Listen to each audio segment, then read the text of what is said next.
यहाँ से टिकट लिया है। मोबाइल कमाए वही वो गया आगे। तो हमने यहाँ से टिकट लिया था और गाइड किया है। गाइड के माध्यम से पूरा ताजमहल विजिट करेंगे। तो लास्ट वीडियो में बने रहे। अभी हम आगरा ताजमहल की जो एंट्री लाइन है उसमें लगे हुए हैं।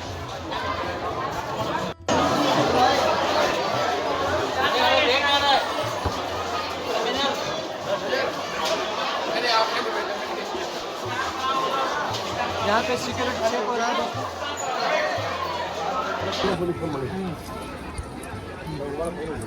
नमस्कार दोस्तों, अभी मैं मौजूद हूँ ताजमहल आगरा में और हमने यहाँ से इनको क्या है, गाइड वाइज साहब नाम क्या लिया, सलीमुद्दीन को गाइड किया है और इनके माध्यम से हम ताजमहल घूमेंगे। थोड़ा सा शॉर्ट में इनसे जानकारी ले लेते हैं, उसके बाद आपको पूरा ताजमहल दिखाएंगे। तो ये ताजमहल जो है ये एक ऐसी भव्य इमारत है जिसके वजह से आगरा शहर में पूरा इसकी जो है पहचान है। और ये ताजमहल पूरा ही इमारत एक ऐसी है जिसको सिमेट्रिकल लुक में बनाया गया है। अंदर आने के लिए इसके 3 द्वार हैं अलग अलग दिशाओं में। तीनों द्वारों से अंदर आने के बाद में यहाँ पर मुख्य द्वार देखा जाता है जिससे हम लोग अंदर आते हैं और ताजमहल का एक सुंदर रूप देखा सकते हैं। अंदर आने के बाद में ताजमहल को जो देखा जाता है इसका ये सुंदर रूप चारों दिशाओं से बिल्कुल एक जैसा ही है। इसका जो रूप है मुकुट जैसा बनाया गया है। इसके पश्चिम दिशा में मस्जिद बनाई गई है जो ईरानी कारीगरों को यहाँ नमाज़ पढ़ने की सुविधा दी गई है। इसके पूरब दिशा में इनका कॉन्फ्रेंस रूम बनाया गया है जिसको उर्दू भाषा में जमात खाना बोलते हैं। ताजमहल का जो कंपाउंड है इसमें एक बीच में एक चबूतरा बना हुआ है जो शाहजहाँ की बहुत पसंदीदा जगह है। और यहाँ पर शाहजहाँ ने कभी भी मुमताज़ के मरने के बाद आने के बाद जैसे बैठ करके हमेशा ताजमहल को देखा। ताजमहल की कुछ कलाएँ ऐसी हैं जो पूरे विश्व में प्रसिद्ध हैं, जिसमें इसकी कला को जो इनले वर्क के नाम से जो पहचानी गई है, ये ईरान से इस कला को हिंदुस्तान में लाया गया है। और ईरानी कारीगरों ने इस ताजमहल को इस कला को करने के बाद ताजमहल को एक सुंदर रूप प्रदान किया है। इस कला के कारण ताजमहल जो पूरी दुनिया में फेमस है और देश विदेश से लोग यहाँ पर आते हैं। इस कला के बारे में लोग सुनते हैं, जानते हैं, क्योंकि ये पत्थर जब चांदी रात में चमकते हैं तो बिल्कुल हीरे मोती की तरह ये ताजमहल चमकते हुए नजर आता है। तो ये ताजमहल का जो है आगरा की एक पहचान है। और आगरा जो है ताजमहल की वजह से बचाया गया है। अगर शायद यहाँ ताजमहल नहीं होता तो आगरे की कहीं पर कोई नाम निशान नहीं है। तो ठीक है दोस्तों, हम आगे बढ़ते हैं और चलते हैं पूरा ताजमहल एक्सप्लोर करने के लिए। ताजमहल अंदर आने का कोई रास्ता नहीं है। अब हम लोग ताजमहल में अंदर प्रवेश कर रहे हैं। ताजमहल में आप लोगों का वेलकम है सर। यहाँ से आगे जाने के बाद एक बहुत लंबा गेट दिखाई देता है जो ताजमहल का मुख्य द्वार है। उस द्वार की ऊंचाई 105 फीट रखी गई है और द्वार के ऊपर छोटे छोटे डोम लगे हुए हैं जो गिनती के पर्पज़ से लगाए गए हैं कि ताजमहल को बनाने में कितना समय इस्तेमाल किया जाता है। ये सारी जो लॉबी दिख रहे हैं आप लोग यहाँ पर, ये स्टोर रूम हुआ करते थे, क्योंकि यहाँ पर जो ईरानी कारीगर ताजमहल को बनाने आए थे उनके राजा ने 22 साल तक बाहर नहीं जान दिया था। उनको खाने पीने का सारा सामान यही प्रोवाइड किया जाता था। ये स्टोर हुआ करते थे। ताजमहल बनने के बाद में यहाँ पर मीना बाज़ार यहाँ पर गवर्नमेंट ने यहाँ पर चालू किया। अभी ये मीना बाज़ार बाहर की साइड में शिफ्ट कर दिया गया है। ये क्या है? ये लॉबी के बारे में बताया जी आपको। पहले ये स्टोर होते थे, अभी मीना बाज़ार बना दिया है।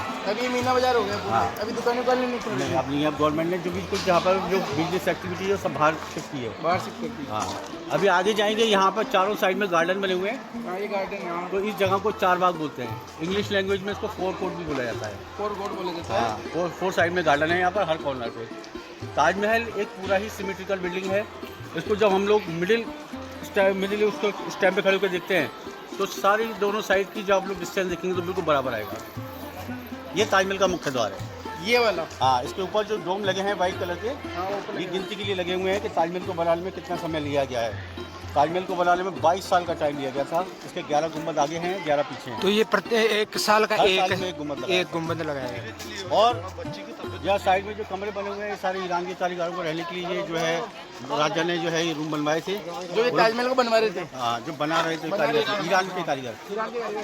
तो 22 साल तक जब वो लोग यहाँ रुके और इन लोगों को जब बाहर छोड़ा गया तो राजा ने उन सभी कारीगरों के हाथ कटवा लिए थे। ये कहावत है, लेकिन अंगूठे कटवाए गए थे जिससे ये ताजमहल की सुंदर कला जो गेट के ऊपर दिख रहे हो आप लोग, ये दोबारा किसी महलों में दोबारा नहीं की जाए।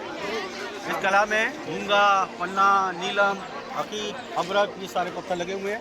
आपने सुना वो ताजमहल चमकता है चांदनी रात में। अच्छा। तो ये पत्थर के ऊपर जब लाइट पड़ती है तो ये चमकता हुआ नजर आता है ताजमहल। इसको देखने के लिए आप लोग पूर्णिमा की 5 रातों में आते हैं, एकादशी से लेकर पंचदशी तक। लेकिन आप अभी हमारे साथ चल रहे हैं ताजमहल। अंदर जो कला है ये हम आपको अंदर दिखाएंगे, ये चमकते कैसे हैं सारे पत्थर। इस द्वार से अंदर जाने के समय सामने ताजमहल नजर आने लगता है, क्योंकि मुख्य द्वार है ताजमहल का। और जब आप इस द्वार से अंदर जाएंगे तो ताजमहल को ध्यान से देखना और आगे बढ़ना।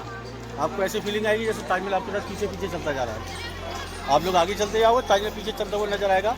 आप लोग जब ताजमहल को देखते हो उल्टे वो वापस आते हो, जैसे वापस आते हैं तो ऐसा लगता है हमारे साथ लौट के आ रहा है ताजमहल।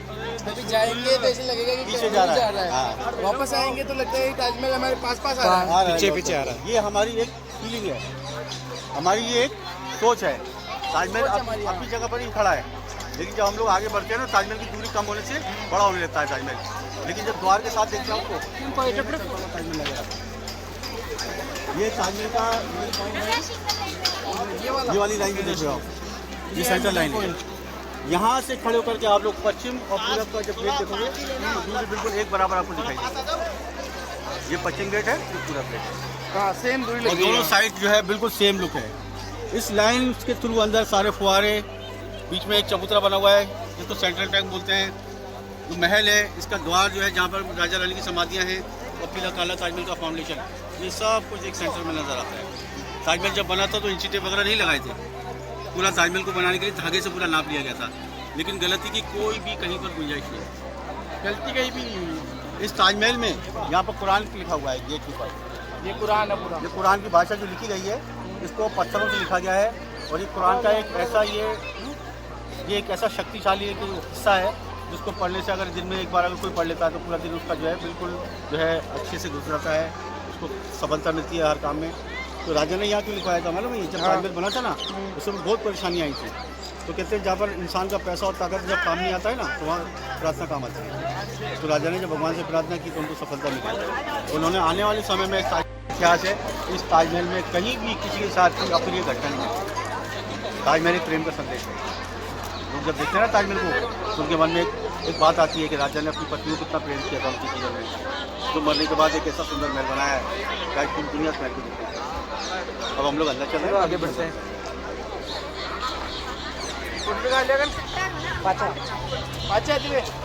फोटो वापस आते हुए पहले इसको एक्सप्लोर कर लेते हैं।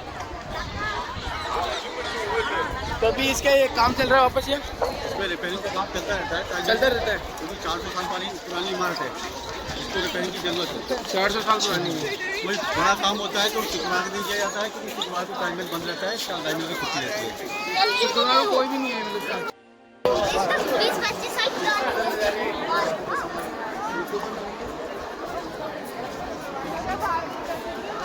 ये है इस तरह।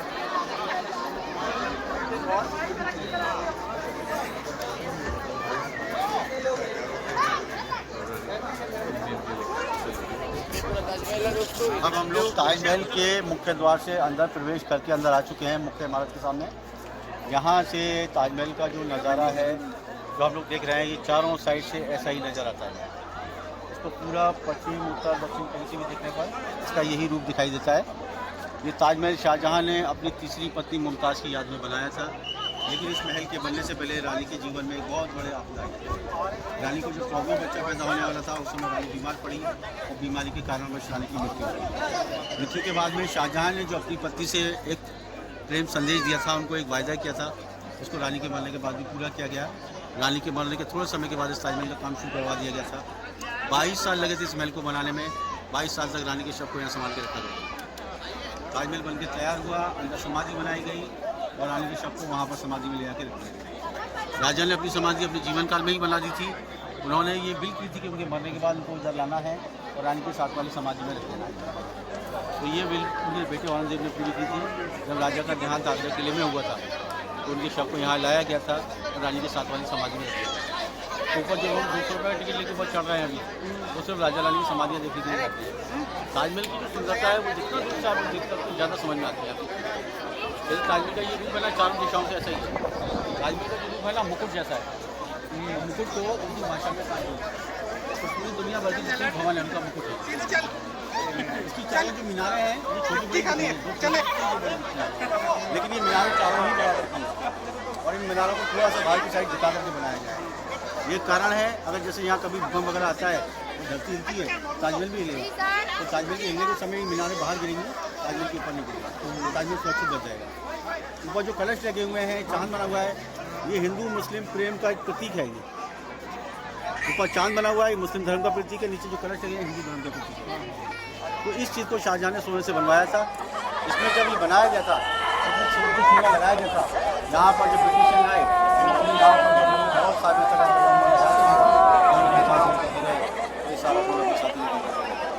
दोबारा से हमारी सरकार ने इसको दोबारा मेंटेन करने के लिए इसमें पीतल की चीज़ें बना के लगाई।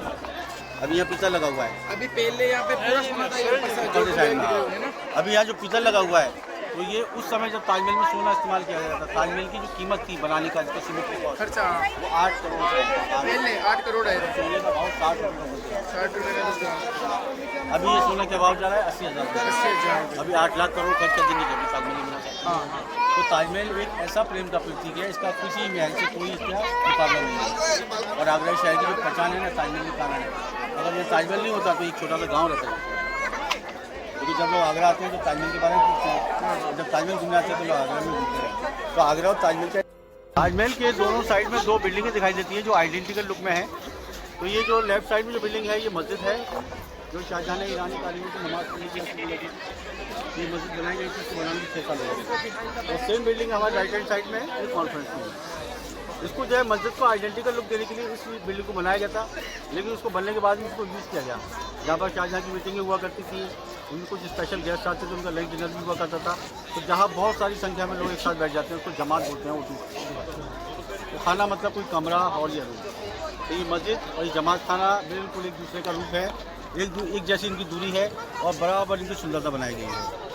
इस साइड में जो मस्जिद है ये ईरान के कारीगरों को नमाज़ पढ़ने की यहाँ सुविधा दी गई है। क्योंकि जब यहाँ कोई मस्जिद नहीं थी तो ईरान के कारीगरों को यहाँ नमाज़ पढ़ने की कोई सुविधा ना होने के कारण उनको एक बहुत बड़ा उनके मन में एक दुख होता था कि वो यहाँ पर मस्जिद में नमाज़ नहीं पढ़ सकते हैं क्योंकि राजा का आदेश नहीं है बाहर जाने का। तो उन्होंने राजा से प्रार्थना की कि ये अगर सुविधा अगर अंदर दे दी जाती है तो हमारा बाहर जाने की प्रॉब्लम सॉल्व हो जाएगी। तो राजा ने उनके लिए मस्जिद को बनवाया। मस्जिद बनने के बाद ईरान के कारीगरों ने नमाज़ पढ़ने की शुरुआत की। कभी कभी राजा खुद भी आते थे नमाज़ पढ़ने। अभी आगरा शहर के जो मेन लोग हैं जो आगरा में रह रहे हैं वो लोग सिर्फ शुक्रवार के दिन यहाँ नमाज़ पढ़ने आते हैं। उसके लिए क्या टिकट की कोई ज़रूरत नहीं होती है, सिर्फ अपनी आईडी दिखाने के बाद में वो अंदर आ जाते हैं। तो शुक्रवार ताजमहल का साप्ताहिक अवकाश है। उस दिन जो है ताजमहल की जो है साफ़ सफाई है, कोई इसमें रिपेयरिंग करना है, कोई उसका मेंटेनेंस वर्क है, वो शुक्रवार के दिन ही किया जाता है। ये शुक्रवार के दिन आज से 30 साल पहले पूरी दुनिया के लोगों के लिए फ्री होता था। तो लोग फ्री आते थे यहाँ पर ताजमहल को घूमते थे। तो साप्ताहिक एक दिन ऐसा रहता था जो फ्री होता था पर्यटकों के लिए। अभी वो फ्री वाला दिन जो है ताजमहल के मेंटेनेंस के लिए और मेंटेनेंस का जो है वो शुक्रवार के दिन लागू कर दिया। चलो शुक्रवार के दिन आप लोग गलती से यहाँ आने के बाद में हमें ये चीज़ पता चली, क्योंकि हम कल ही आ रहे थे, आज था सैटरडे। अगर कल हम आते तो शायद यहाँ ताजमहल नहीं घूम पाते हैं ना, शुक्रवार को छुट्टी रहती है। तो दोस्तों कभी भी आओ तो ताजमहल देखने के लिए तो कम से कम शुक्रवार को तो मत ही आना। ठीक है। इसको मकराना, उस जगह को मकराना बोलते हैं क्योंकि वहाँ से पत्थर जो निकाला जाता है वो मकराना जगह है और उसके नाम से इस पत्थर का नाम मकराना मार्बल रखा गया है। उर्दू भाषा में इसी पत्थर को संगमरमर बोलते हैं। संग माने होता है पत्थर और मरमर माने सफ़ेद। तो ये इस पत्थर की 3 विशेषताएँ हैं। ये पत्थर जो है बहुत ज़्यादा मजबूत है। दूसरी विशेषता ये है कि जल्दी गर्म नहीं होता है, ठंडा रहता है। और तीसरी खास विशेषता ये है कि जब इसमें चांद की रोशनी पड़ती है तो ये लाइट को अंदर खींचता है तो रेडियम की तरह चमकने लगता है। तो इसका कारण ये है क्योंकि इसमें छोटे छोटे कण होते हैं, वो लाइट को अंदर खींचते हैं तो ये मार्बल चमकता है। और इसमें जो अंदर जो फूल पत्तियाँ जो बनाई गई हैं, ये मूंगा, पन्ना, नीलम, ये सारे पत्थर लगाए गए हैं। ये सारे पत्थर विदेशों से यहाँ पर लाने के बाद ईरान के कारीगरों ने इनको हाथों से फूल पत्ती का आकार दिया था। क्योंकि ये कला जो की गई थी तो उस समय मशीनें कटर नहीं होती थी, क्योंकि इलेक्ट्रिसिटी नहीं होती थी। तो इस काम को करने के लिए एक साधारण एक चक्का होता था। उस चक्के को एक हाथ से घुमाया जाता था, दूसरे हाथ में पत्थर को पकड़ के उस चक्के की मदद से उसको रब किया जाता था। तो रबिंग करने के टाइम पर ईरानी कारीगरों के नाक खून खिंचाया करती थी और एक समय ऐसा था यहाँ पर खून निकलने लगता था। इस काम को करने के बाद सफ़ेद पत्थर में अंदर गड्ढा बनाया जाता था जिससे इन फूल पत्तियों को अंदर उसमें फिक्स किया जाता था। उसको गड्ढा बनाने के बाद फूल पत्तियाँ चिपका दी जाती थी। तो रबिंग करके पॉलिश करके सही जो है जो इसका असली रूप दिखाया जाता था। अभी इसको साधारण रूप में जब हम लोग देखते हैं तो ये सारे पत्थर जो है लाल, काले, पीले, हरे इस तरह दिखाई देते हैं। लेकिन इसका एक रूप और भी है। जब ये चांदनी रात में चमकता है तो इन पत्थरों में रोशनी जो फूल पत्तियाँ जो है इसकी ये रोशनी को इस तरह बाहर फेंकते हैं जैसे हीरा चमकता है। ये आपको हम आगे दिखाएंगे। ये पत्थर जब चमकते हैं चांदनी रातों में तो किस तरह लोग देखने आते हैं। इसको रात को देखने के लिए 750 रुपये रहता है, लेकिन आप लोग हमारे साथ हैं तो हम आपको अभी दिखाएंगे पत्थर चमकते हैं। वो देखो ऊपर ये छोटा वाला जो दरवाजा है इसमें कुछ पत्थर चमकते हुए नजर आ रहे हैं यहाँ पर। तो ये जो सुंदरता है, लोग चांदनी रात में जब देखने आते हैं तो कुछ खास 500-600 लोगों को यहाँ पर फुल मून जो होता है, पूर्णिमा की 5 रात होती है, तब आपको दिखाई देंगे यहाँ पर आगे दे दिया। टिकट लगता है? 750 रुपये टिकट लगता है और मुख्य द्वार तक ही आने की आज्ञा रहती है, यहाँ तक नहीं आ सकते, मुख्य द्वार से अंदर नहीं आने देते हैं। और पूरा चमकता है ये जो है ना इस तरह ये पत्थर चमकते हैं और मार्बल में जब लाइट पास होती है तो ये बिल्कुल इससे दिखता है जैसे किसी चीज़ में हम लोग लाइट पार करते हैं ना, तो ट्रांसपेरेंसी जो होती है इस तरह से चमकते हुए नजर आता है। और ये जो लिखी हुई है इसको क्या बोलते हैं? ये अरबी भाषा है। अरबी भाषा है। बाहर भी गेट पे सेम लिखी हुई है ना? देखो इसके चैप्टर जो है वो अलग अलग है, बाकी जो भाषा है वो अरबी की है, वो लिखने का तरीका भी वही है, जो इस तरह बच्चे काली को जो काम को जो फूल पत्ती बनाई है इसी तरह से लिखावट लिखी है। आओ अंदर नहीं जा सकते ना? हम लोग इधर नहीं आएंगे क्योंकि हमारे पास जो टिकट है ना पीछे से घूमने का है। हम यमुना नदी देखेंगे, पीछे से घूमेंगे ताजमहल। तो ये देखिए दोस्तों, उधर से देखने भी ये सेम लगता है, इधर से देखेंगे तो भी ये सेम लगेगा। चारों दिशा में पूरा सेम रहेगा ये ताजमहल। जरूरी सूचना देना है ताजमहल के बारे में। क्योंकि हम देखते हैं कि 400 सालों में ताजमहल में जो आज भी इतना सुरक्षित है, इतना मजबूत है, इतना सुंदर है, इसका क्या कारण है? हाँ। क्योंकि अक्सर करके जब हम लोग इमारतें बनाते हैं उसमें इंजीनियर जो इसका बेस बनाते हैं, जो करते हैं उसमें स्प्रिंग वगैरह यूज़ करते हैं। हाँ। लेकिन जब ताजमहल बना था तो उस टाइम में लोहे का जो है उसका नहीं हुआ था। ठीक है। तो इसको जो है ताजमहल को सुरक्षित रखने के लिए यहाँ पर लकड़ी का इस्तेमाल किया जाता है। लकड़ी जो है यहाँ पर साल और सागवान की लकड़ी लगाई गई है। उस लकड़ी को पानी की ज़रूरत रहती है, तो पानी से अगर मिल जाती है लकड़ी तो उसकी ताकत मिलती है, और अगर उसको अगर पानी नहीं मिलता है तो सूख जाती है। तो यहाँ पर गीला करने के लिए जालियाँ बनाई गई हैं। तो ये सरकार ने कुछ भी चेंज नहीं किया ना इसमें? सब ये रियल है। ये जब बारिश गिरती है तो बारिश का सारा पानी स्टोर किया जाता है, ऊपर से पानी नीचे आता है, इन जालियों से नीचे बेच दिया जाता है पानी। वहाँ पर जो लकड़ी उस पानी को सोखती है और लकड़ी को ताकत मिलती है। जब भी कभी यहाँ भूकंप आता है ना तो नीचे वाली लकड़ी को हिलती है, लेकिन उसका कंपन ताजमहल तक कभी नहीं आता। आज इसका नतीजा ये है कि ताजमहल आज सुरक्षित है, मजबूत है, सुंदर है, इसमें कहीं भी कोई नुकसान नहीं है, कोई चीज़ नहीं है। ये लकड़ी साल और सागवान की लकड़ी है, तो यहाँ नीचे लगा हुई है। हाँ, यहाँ 70 फीट नीचे लकड़ी है, क्योंकि 40 फीट यहाँ पे नदी का तल है और उसमें 30 फीट नीचे लकड़ी का बेस है। अब हम लोग नदी की ओर चल रहे हैं। चलो दोस्तों, ये फायदा होता है गाइड को साथ लेके आने का। जब भी आप ताजमहल घूमने आओ तो एक गाइड जरूर ले लीजिएगा, क्योंकि ये चीज़ें हमें पता नहीं पानी थी से कहाँ ताकत पे। मिलती है, बाकी लकड़ी को पानी में अधिक फूल जाती है, सड़ जाती है। एक निकलने दीजिएगा। जो आप खड़े हो वहाँ लकड़ी का यूज किया हुआ है, सागवान की।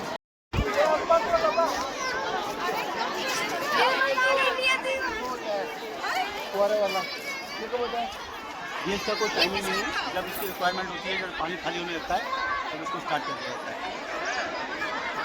नहीं, जो ये शो होता है यहाँ पे पानी का जो। तो दोस्तों, ये था ताजमहल। वीडियो कैसा लगा? हमने ताजमहल को एक्सप्लोर किया, उसका वीडियो कैसा लगा कमेंट में ज़रूर बताइएगा दोस्तों, और वीडियो को ज़्यादा से ज़्यादा शेयर कर दीजिएगा, चैनल को सब्सक्राइब ज़रूर कीजिएगा दोस्तों। धन्यवाद, मिलते हैं नेक्स्ट व्लॉग में।